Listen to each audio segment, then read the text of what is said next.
எப்படி இருக்கீங்க? இன்றைக்கி நம்ம முருங்கைக்காய் ரசம் எப்படி பண்ணுறேன்னு பார்க்கலாம் வாங்க. அதுக்கு தேவையான பொருள்: எண்ணெய் 2 ஸ்பூன், கடுகு 1 ஸ்பூன், ஜீரகம் 1 ஸ்பூன், உளுந்து 1 ஸ்பூன், வரமிளகா 2, பச்சை மிளகா 2, தக்காளி 5, சாம்பார் தூள் 1 ஸ்பூன், மல்லித்தூள் 1 ஸ்பூன், மஞ்சள்தூள் 1 பிஞ்ச், உப்பு தேவையான அளவு, முருங்கைக்காய் 1 கப்.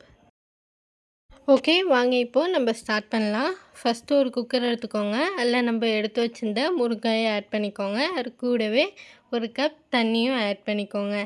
இப்போது குக்கரை மூடி வச்சுருங்க. கரெக்டாக 5 விசில் வரை வெயிட் பண்ணுங்கள். 5 விசில் அடித்தோன்னே அடுப்பு ஆஃப் பண்ணிடுங்க.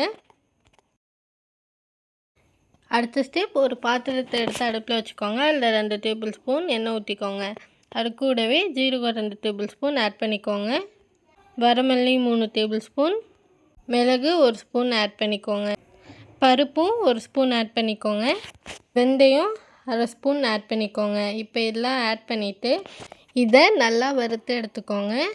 ஒரு 5 மினிட்ஸ் கண்டினியூஸாக கிண்டி விட்டுட்டே இருங்க. அப்படி இல்லைன்னா உங்களுக்கு வேறு ஏதாச்சும் வேலை இருந்துச்சுன்னா அடுப்பை சிம்மில் வச்சுட்டு அடிக்கடி நடுவில் வந்து கிண்டி விட்டுக்கோங்க. ஆனால் பார்த்து ரொம்ப தீஞ்சிட போகுது.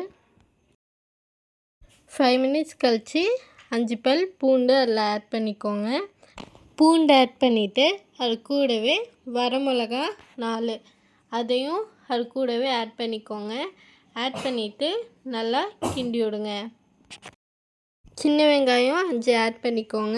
ஆட் பண்ணிவிட்டு 3 மினிட்ஸ் கிண்டி விடுங்க. கிண்டி விட்டு அடுப்பு ஆஃப் பண்ணி ஆற வைங்க. இது மிக்சியில் போட்டு அரைச்சி பவுடர் பண்ணணும். ஓகே, அடுத்த ஸ்டெப், அரை பாத்திரத்தில் அடுப்பில் வச்சுக்கோங்க. அதில் 2 டேபிள் ஸ்பூன் எண்ணெய் ஊற்றிக்கோங்க. அது கூடவே கடுகு 1 ஸ்பூன், ஜீரகம் 1 ஸ்பூன், தாளிக்கிற உளுத்தம்பருப்பு 1 ஸ்பூன், பச்சை மிளகா 2, வரமிளகா 2, கொஞ்சோண்டு கருவேப்பிலை இதெல்லாம் போட்டு நல்லா தாளிச்சிக்கோங்க. அது கூடவே தக்காளி 5 ஆட் பண்ணி நல்லா கிண்டிக்கோங்க. தக்காளி நல்லா வதங்குற வரை கிண்டிக்கோங்க.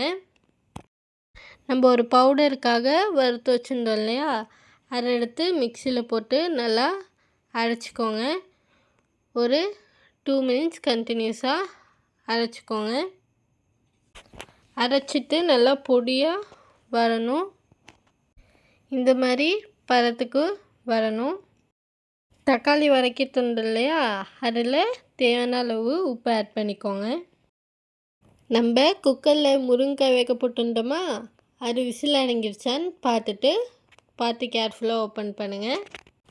ஓப்பன் பண்ணிவிட்டு அதை நல்லா மசிச்சு எடுத்துக்கோங்க. இப்போது அந்த முருங்கைக்காயில் இந்த மாதிரி வடிகட்டி போட்டு தண்ணியை மட்டும் தனியாக எடுத்துக்கோங்க. நல்லா அந்த மசிக்கிறத வச்சு நல்லா ப்ரெஸ் பண்ணிங்கன்னா தண்ணி எல்லாமே வந்துடும். ஓகே, இப்போ நம்ம தக்காளி வதக்கிட்டு இருந்தோம் இல்லையா, அதில் நம்ம பண்ணி வச்சுருந்த பவுடரை ஆட் பண்ணிக்கோங்க. ஆட் பண்ணிவிட்டு நம்ம முருங்கைக்காயிலேருந்து எடுத்து வச்சுருந்த தண்ணியுமே ஆட் பண்ணிக்கோங்க. ஆட் பண்ணிவிட்டு நல்லா கிண்டி விடுங்க.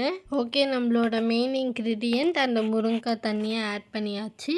அடுத்து இன்னொரு விஷயம், புளியும் ஆட் பண்ணணும். புளி தண்ணியும் கொஞ்சமாக ஆட் பண்ணிக்கோங்க.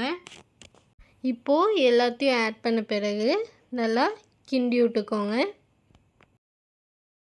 இப்போது இதில் சாம்பார் தூள் 1 ஸ்பூன், மல்லித்தூள் 1 ஸ்பூன், மஞ்சள்தூள் 1 பிஞ்ச் எல்லாம் ஆட் பண்ணிவிட்டு நல்லா கிண்டி விடுங்க. கிண்டி விட்டுட்டு ஃபைனலாக கொஞ்சோண்டு கொத்தமல்லி ஆட் பண்ணிக்கோங்க. ஆட் பண்ணிவிட்டு ஒரு 3 or 4 மினிட்ஸ் கழித்து அடுப்பு ஆஃப் பண்ணிடுங்க. ஆஃப் பண்ணிட்டு மேலாப்பில் பெப்பர் கொஞ்சம் ஆட் பண்ணிக்கோங்க. குட்டீஸ்க்கெலாம் கொடுக்குறீங்கன்னா கொஞ்சமாக ஆட் பண்ணிக்கோங்க. இல்லை நீங்கள் நிறையா காரம் வேணும்னா நிறையா ஆட் பண்ணிக்கோங்க. ஓகே, ஃபைனலாக நம்ம ரசம் ரெடி ஆகிடுச்சு. இப்போது இது கூடவே உருளைக்கிழங்கு செஞ்சு சாப்பிட்டீங்கன்னு வைங்களேன், சூப்பராக இருக்கும். அப்படி இல்லைன்னா நல்லா ஒரு விருந்து மாதிரி சாப்பிட்டுட்டு இதை செஞ்சு குடிச்சிங்கன்னு வைங்களேன், சூப்பராக இருக்கும். இந்த வீடியோ பார்த்ததுக்கு தேங்க்ஸ். Tata, bye bye. லைக் பண்ணுங்க, ஷேர் பண்ணுங்க, கமெண்ட் பண்ணுங்க, மறக்காம சப்ஸ்கிரைப் பண்ணுங்க. பாய், டாட்டா.